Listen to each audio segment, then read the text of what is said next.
Hello and welcome to another standard video here in the preview event for Tarkir Dragonstorm. Today we're checking out a red-white tokens deck with the full playset of United Battlefront, which is reminiscent of Collected Company. This one is a sorcery looking at the top 7 cards of our library as opposed to the top 6, and then we want to find non-creature, non-land permanents with mana value 3 or less.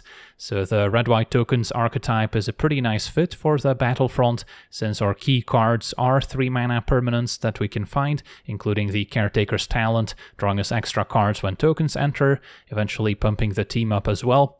And then the Forge making hasty trampling Phyrexian tokens that we have to sacrifice end of turn, but they do keep getting bigger and they can also draw us additional cards with a talent. And then we're also now playing 3 copies of Windcrag Siege, which says at the beginning of your upkeep, if you chose the Jeskai mode, which is what we're going for, we get to make a 1/1 red goblin creature token. It gains a lifelink and haste until end of turn. So unlike the Forge, we don't have to sacrifice the token end of turn, but the lifelink and haste do go away end of turn, so we only get 1 turn to really get that lifelink attack in. But it can be quite synergistic with a leveled up talent, getting to gain 3 life each turn, as well as Chainsaw, which is another card we can find with our Battlefront. This can deal 3 damage to an opposing creature when it enters, and then whenever a creature dies, it will pick up an extra rev counter, and then we can equip it for 3 mana, giving plus X power, where X is the number of those rev counters on it. So that also plays quite well with our own copy of Urabrask's Forge, since all of those tokens dying each turn also gives us more rev counters. We're also often going to be chum blocking with some of our 1/1 tokens, so the Chainsaw can get quite scary, and then once we can suit up a life-linking Goblin token, that can also help us stabilize against aggro. And then we also have 2 copies of Seal from Existence as another flexible removal spell. There's quite a few variants at 3 mana, but this one has built-in protection with Ward 3 and can hit any opposing non-land permanent. And then we also have 2 copies of Temporary Lockdown. That way we can potentially hit kind of a sweeper effect with our Battlefront, which can be quite valuable. Now, because we're playing a Lockdown, we're not going to want to have any valuable 1 and 2 mana permanents ourselves. Usually don't care if our tokens get swept up, and it's not a disaster if we exile our own Chainsaw. In fact, if our opponent ends up removing the lockdown, we could re-trigger the Chainsaw afterwards, but we probably don't want to be playing cards like Ossification alongside our Temporary Lockdown, so that's why you don't see Ossification in this list, but that's a potential choice you could make, run Ossification over Lockdown, and then you could maybe fit in additional 3-drops instead. And then a Carrot Cake, another card we can find with the Battlefront, making a rabbit token when it enters, or when it gets sacrificed, so that can also maybe trigger our Caretaker's Talent during the opponent's turn. If we have that 2 mana available to sacrifice it, gain 3 life, and make another rabbit token. Can also occasionally sacrifice her own Carrot Cake to a bargained Torture Tower to deal 3 as opposed to 2 damage. Now, this is not a card we can find with the Battlefront, so we can only run so many of those in the deck, since we want to have a high hit rate so we can consistently find 2 permanents with it. But Torture Tower gives us some efficient removal at 1 mana that we can play at instant speed, so it does help diversify our removal as opposed to the sorcery speed Chainsaw, Lockdown, and Seal from Existence.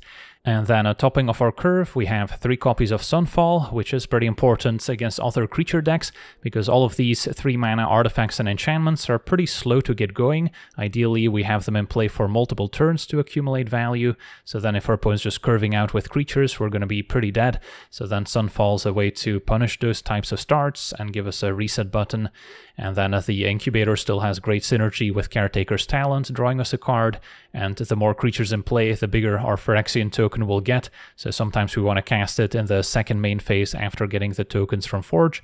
And then we also have 2 copies of Elspeth Stormslayer, which is awesome in this archetype, but of course not a card we can find with a Battlefront, so we don't want to be running too many of those throughout.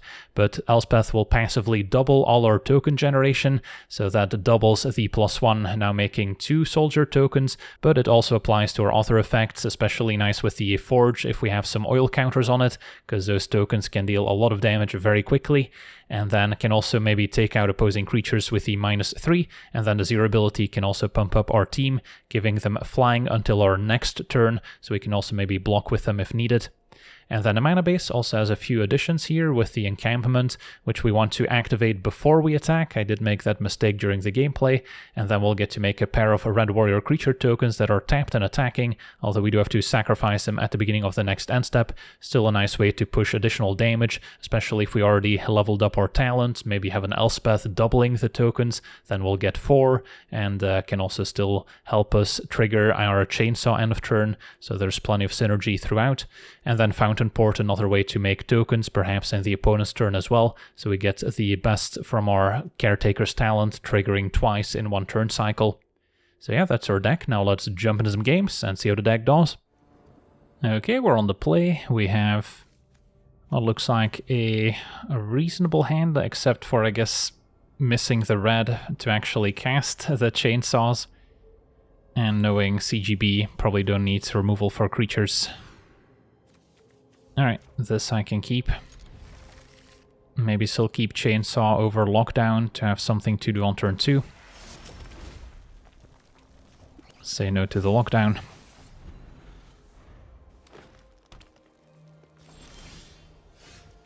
So I'm just gonna pass here, keep up Torch.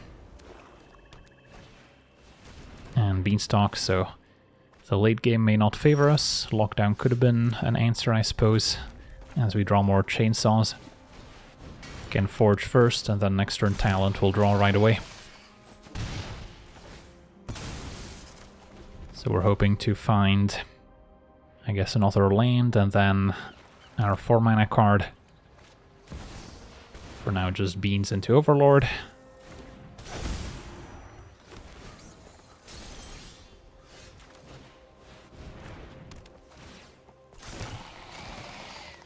And a Carrot Cake.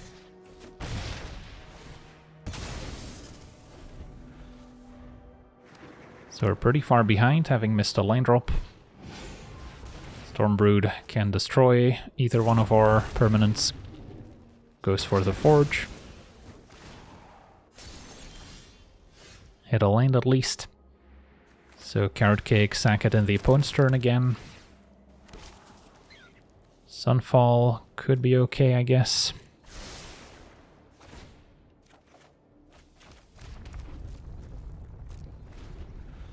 Can chainsaw the Stormbrood later.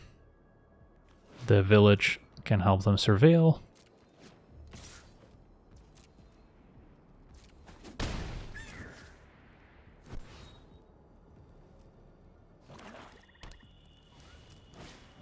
And a Wildling can just gain 3, draw a card. Okay. We'll draw a card as well. And I'll keep a land.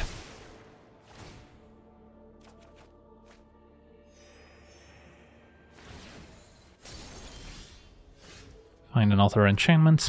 So what's the plan? Can get the siege going. Or I could play another talent, level up, to draw our cards for turn. Just maybe better.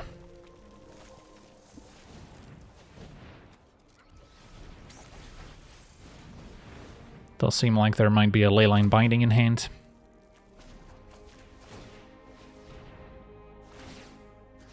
The black mana could also be for the black removal spell.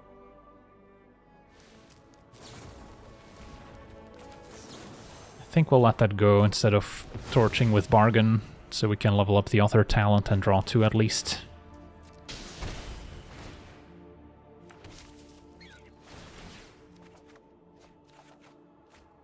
Okay. Yeah, but they had a binding, they probably would have exiled the talent to begin with. So this might just be black-green.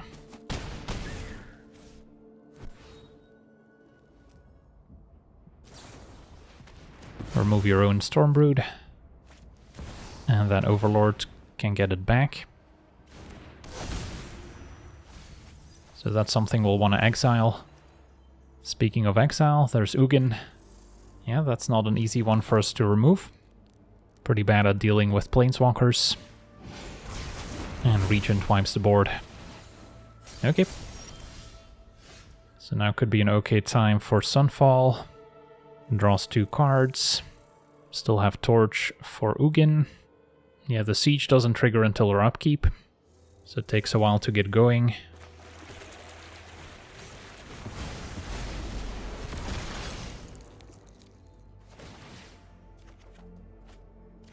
And find a Battlefront. So, probably get rid of a chainsaw.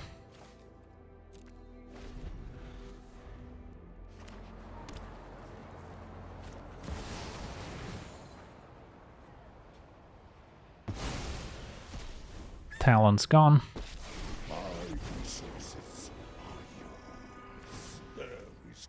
Ugin's making mana, so there's more colorless spells here. Nope, just a Regents. So that keeps on ramping. Probably have to just torch Ugin now.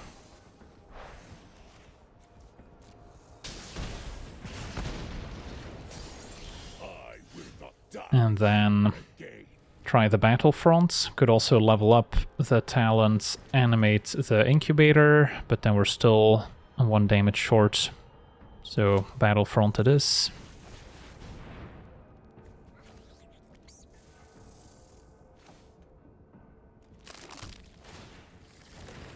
Draw a card now, find a Forge, which I can still play.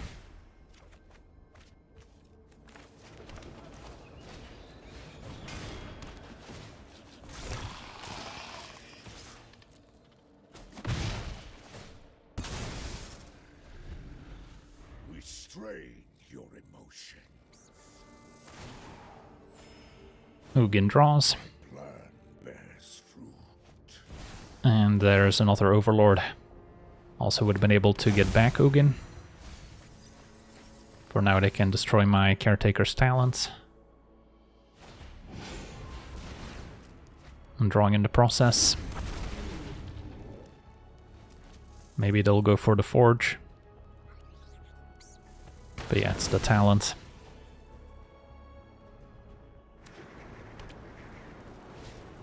And the Regent for more ramp.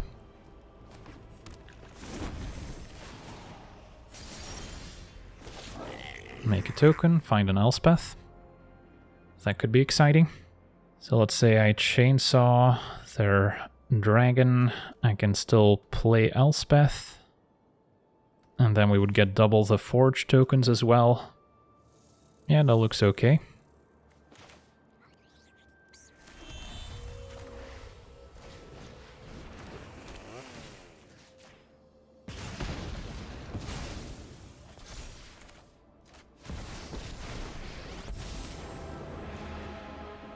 So long as we fight, join the fight. Can probably expect another board wipe here from the Black Dragon. I guess it got shuffled back. Let the storms ever rage. Yeah, so maybe was better off just using Elspeth's minus, and then I could have played another talent, for instance. But now the chainsaw is growing as well.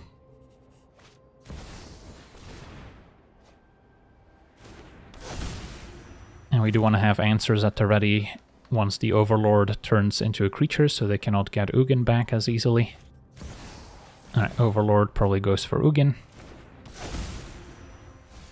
So there's not too many cards left here, down to 20. Gets back Ugin.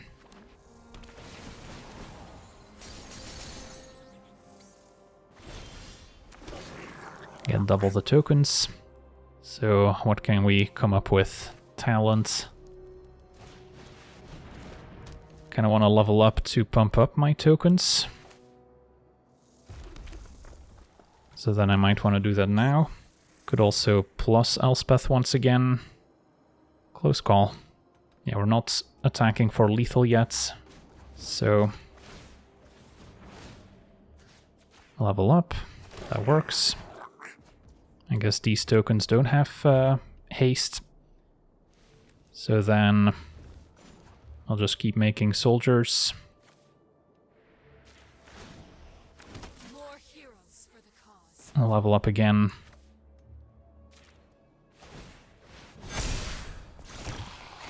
and smash.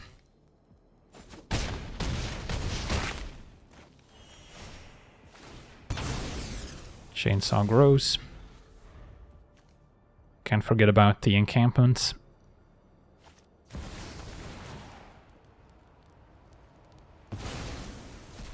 So talent is gone.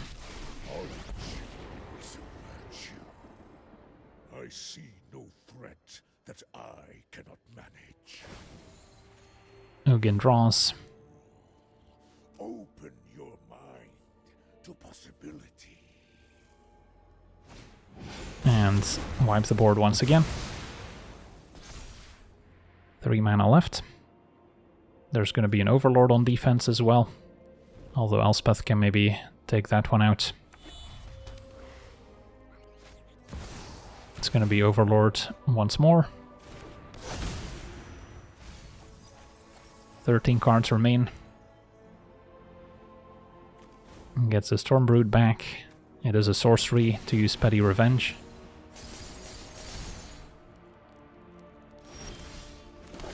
We get 2 tokens.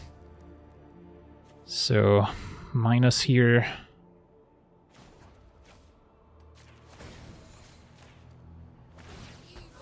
Grow the chainsaw. And then equip a token, which may get taken out, but don't have a better alternative.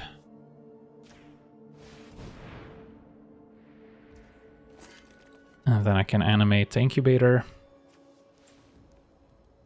And still activate the encampment.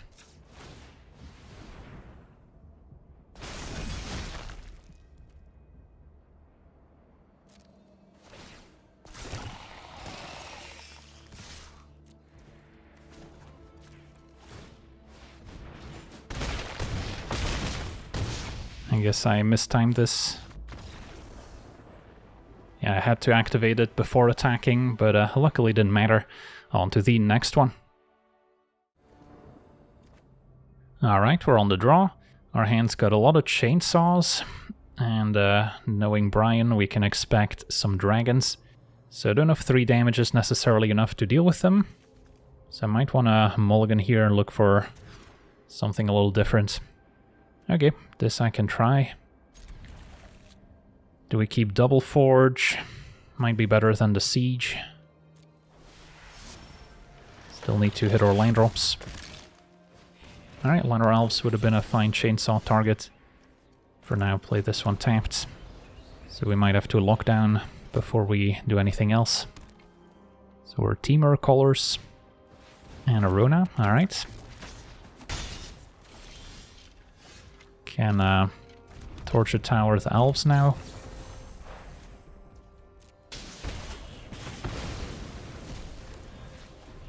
Would prefer seeing more 1 and 2 drops.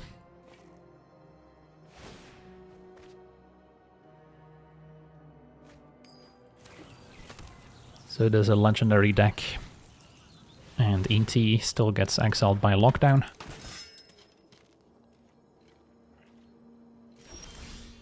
So I probably have to do that first.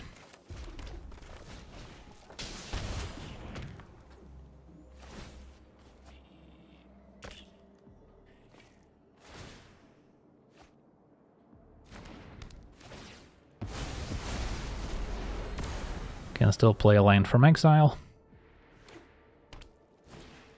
And a relic.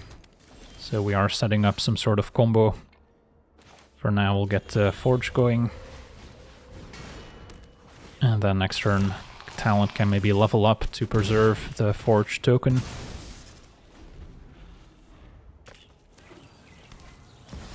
Alright, Dragonhawk is also legendary. Finds Arona, which they can still cast thanks to the relic. So that was a powerful turn.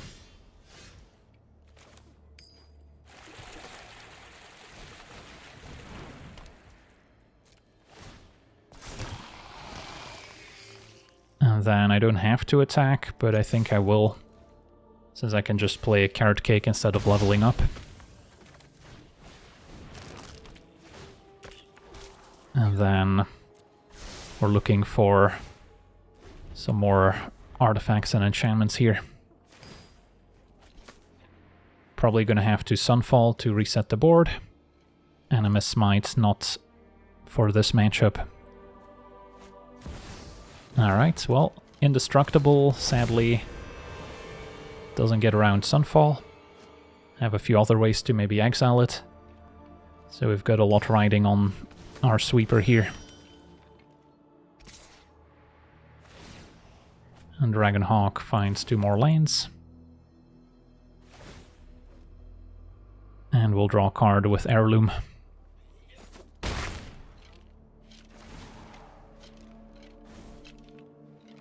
So then we'll take 4 damage. So we'll be at 8.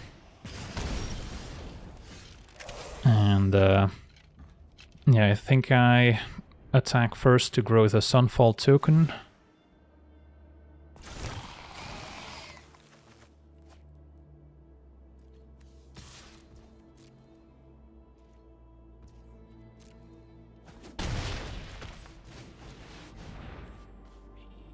And hope there's no Spell Pierce, which they could have still cast through Relic.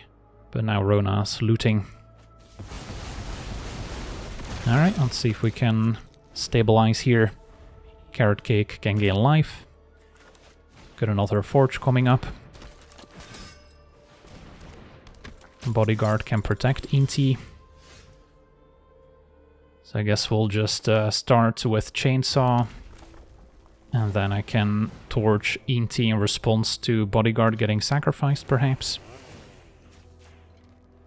There's also the Plaza of Heroes. Right, they're gonna Plaza. So, yeah, we can let that go, or I can still torch Inti. Kinda depends which creature we prioritize.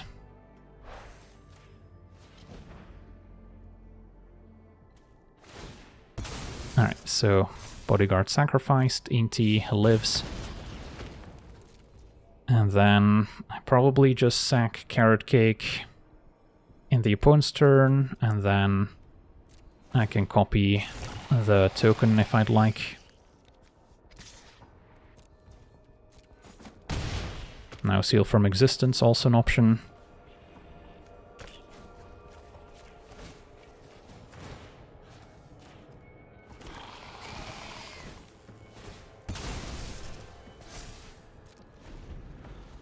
But yeah, Carrot Cake now draws us an extra card. And that'll do it. Sweet, on to the next one. Okay, we're on the play. We've got a reasonable hand. Could play Forge if we want to keep up Torch on turn 1. Yeah, I think I still go with just a Verge, and then with Plains we can either Chainsaw or Torch. And I don't have to deal myself any damage. So now we're just missing some token makers. Opponent Mardu colors. And for now an Overlord. Milling a whole lot of removal. Okay, Battlefront's exciting. So play Talents. And then Battlefront, hoping to find some 3-mana artifacts and enchantments. Possible our opponent's playing a Siegebreaker build, in which case, if they play a Fleshgorger, I probably have to Chainsaw it. Yep. Otherwise we're going to be staring down a 7-5 if they have the Siegebreaker. Luckily now with Carrot Cake we've got another way to spend our 2 mana. So we can Carrot Cake plus Chainsaw. And then Battlefront next turn when it's hopefully a little safer. Yeah, Siege would have been a fine hit off Battlefront. I don't think I have time to necessarily cast it for 3 mana.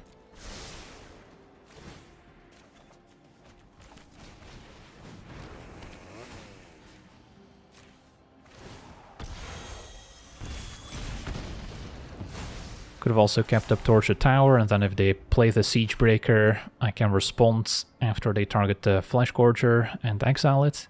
But it's also good to get the Chainsaw going, so we can eventually suit up our tokens. And then have the more flexible Torch as maybe a 1-drop we can cast alongside Battlefront next turn. It's going to be another Fleshgorger, so yeah, they're running it back. So now I gotta go for Battlefront, keep up red mana. And that's a decent hit. Although I'm not drawing off double talent unless I level up, which then leaves us vulnerable to the aforementioned card. So I'll pass and hope they commit. But I guess from their perspective, they know something's up since we didn't level up the talent. Although maybe we were playing around cut down on the 1/1 token. Alright, so there's a Siege Breaker. Opponent tries to target the Flesh Gorger. In response, we'll torch it. And then I could sack the Carrot Cake. So we trigger our talents as well. And then a Siege. Probably don't need it since we already have one in play.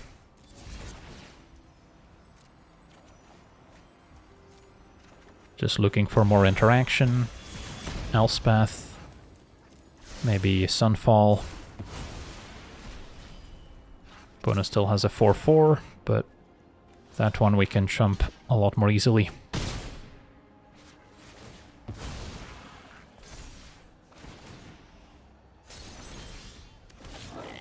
And draw off talents.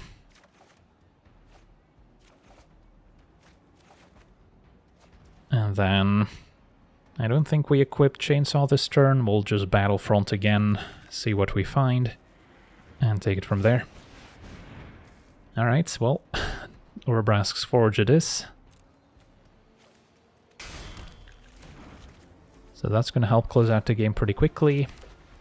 And then probably just Carrot Cake again.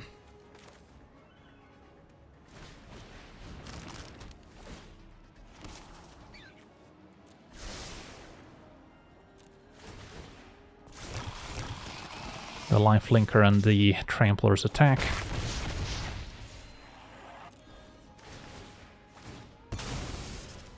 Chainsaw revs up, so maybe next turn we can afford to suit up the fresh Lifelinker. Also, if we copy one of our lifelinking tokens with a level 2 talent, the lifelink will not transfer, since that's an ability that's granted until end of turn. Just something to keep in mind. So yeah, the Windcrag Siege hasn't impressed me too much. The fact that it only triggers in our upkeep, the lifelink is only for one turn. That's a lot of strikes against it. But it is nice if you hit it for free off your United Battlefront, admittedly. So our opponent gets back Flesh Gorger. Could also take 4. And then start leveling up the talents to close out the game. How much damage do we have? So get another token. These are both 2 power. So that's 6 tokens. If I level up, yeah, we should get there.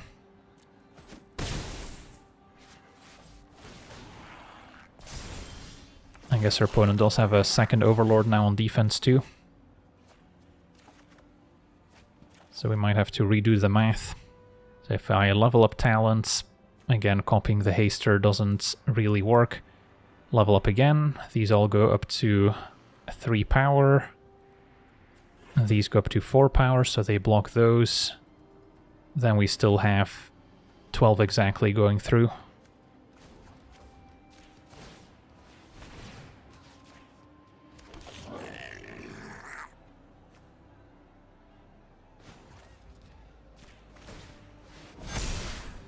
All right.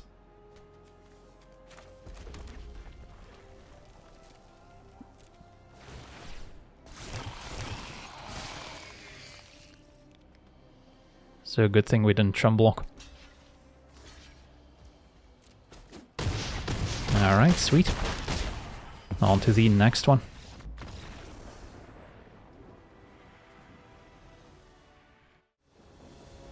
Okay, we're on the play with a keepable hand. Double Chainsaw as removal, and then Battlefront to hopefully take over, and I'll keep a Forge. Is it a matchup for Chainsaw? Well, it might be. Opponent on an Aura deck. But yeah, Chainsaw is only a sorcery speed removal spell, so may not quite line up. That's one of the drawbacks of Chainsaw over your typical instant speed removal. Opponent plotted a Coyote. So a lot of potential damage here in Exile. Trying to think what new cards would slot into this archetype. That explains it, the Sage and just the kind of Fury mechanic, wanting you to cast 2 spells in the same turn. Well, we could set up a double Chainsaw before we Battlefront, just to deal with the board. And then Chainsaw starts revving up with the Forge as well.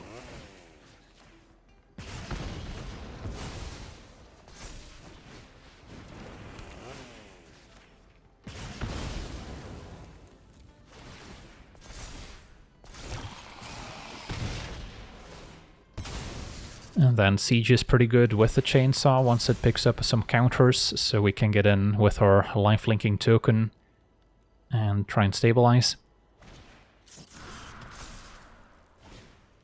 Alright, opponent's got another Sage, so yeah, they're getting good value out of those. Now Elspeth is interesting. Tokens don't fly, so would be under pressure from the Sages. Would also double the Forge token, so got some interesting options available.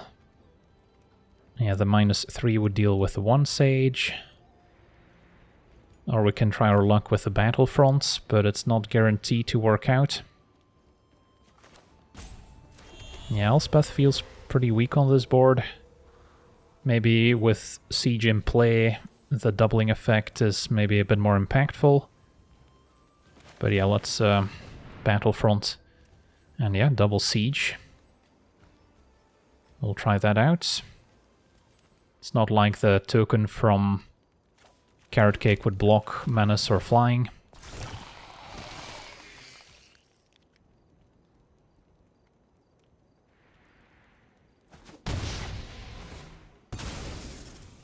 But yeah, we are under some pressure, taking at least 7. Swiss Spear. So there's double Monstrous Rage here, we could be dead. It's gonna be a rally at the Monastery instead. So we fall to 2. That's a pretty big deficit to make up. So I can equip double Chainsaw, and then we're gaining how much life exactly? 7, 8, 9, up to 11. Maybe that's enough to survive. But yeah, staying back is not going to help. And again, Elspeth doubles the Forge token, so then we're hitting for 8 from Forge. So yeah, that's not lethal yet. Even if we make tokens on the ground, that doesn't do a whole lot. So it might be a double Chainsaw. And have to attack since a lifelink goes away end of turn. So we'll see if we die.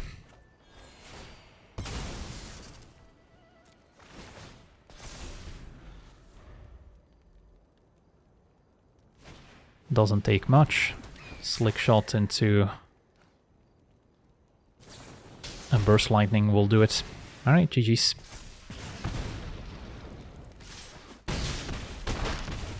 On to the next one.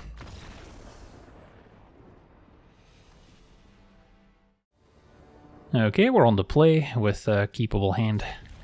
Got our removal taken care of. So ideally up against a smaller creature deck. And then it's just waiting for Caretaker's Talent and Battlefront. Facing blue-red. Not the color combination we were necessarily hoping for.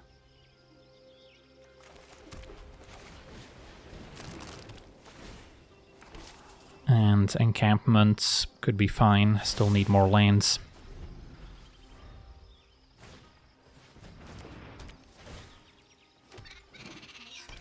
So maybe a Teamer Otter deck. So then the lockdown, we have to watch out that they don't bounce it with this town ain't big enough. For now, could see chainsawing the Otter. Although, maybe we do want to lock down before we chainsaw. So in that case, I'll just hit for 1.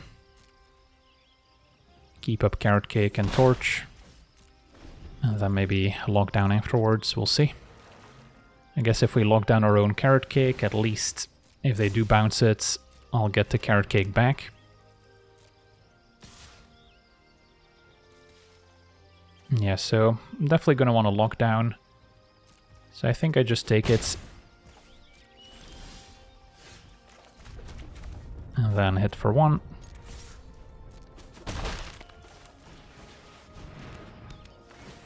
Exile everything, including my own Carrot Cake. Aha, Insidious Roots. That explains a lot. Can't quite play Elspeth, sadly. So pretty inefficient turn for us.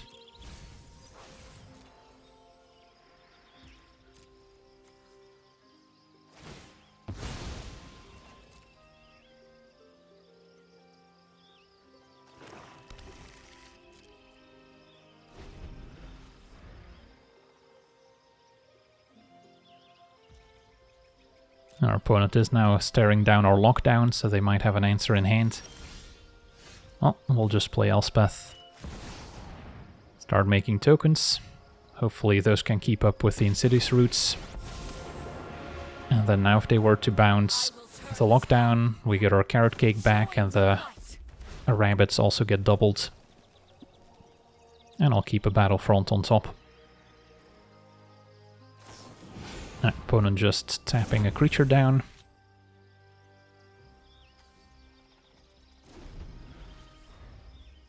So not sure which combo they're trying to set up with the roots.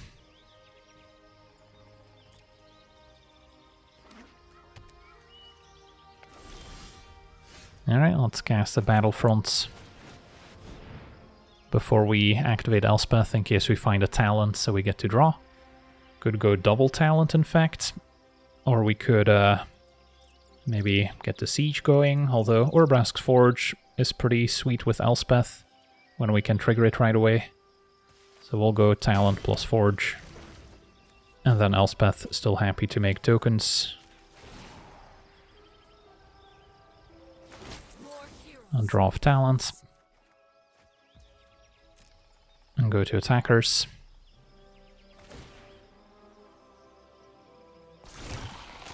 And then I could level up the talent second main if I'd like. Keep up Torture Tower. I may as well get a trampling token, which also gets doubled by Elspeth.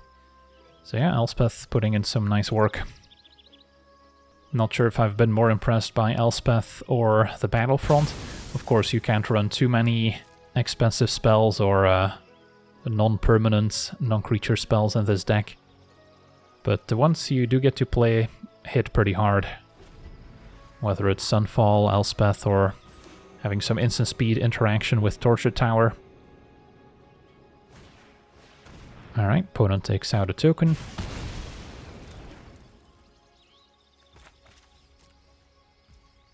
We get to untap. And then it might be time to use the Zero ability.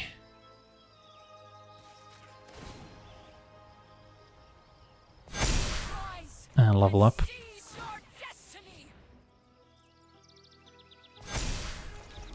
And that should be a lethal attack.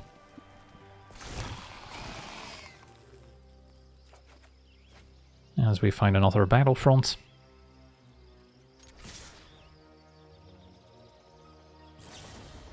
Opponent bouncing our talents and the roots. That's fine. Should still be enough here. Alright, so we got to see this newest version of red-white tokens in action. And yeah, the Battlefront definitely had some awesome moments, especially if you get to hit your Caretaker's Talent and Urbrask's Forge all at once. The red-white enchantment from Dragonstorm, again, wasn't super impressive. It only triggers in your upkeep, so you don't get that token the same turn you cast the enchantment, and the lifelink also fades away after a turn, so there's probably a fine build of this deck without it. but the chainsaw, I guess, was a pretty nice pairing with life-linking tokens, since we're revving up those counters with our own Urbrask's Forge. Could also try a build with ossification, maybe without temporary lockdown at that point, since you don't want to exile your own ossifications. So there's a few ways you can configure this deck, but there's definitely potential for a red-white tokens deck to make a resurgence. But for now, I want to thank you for watching, hope you enjoyed, and as always, have a nice day.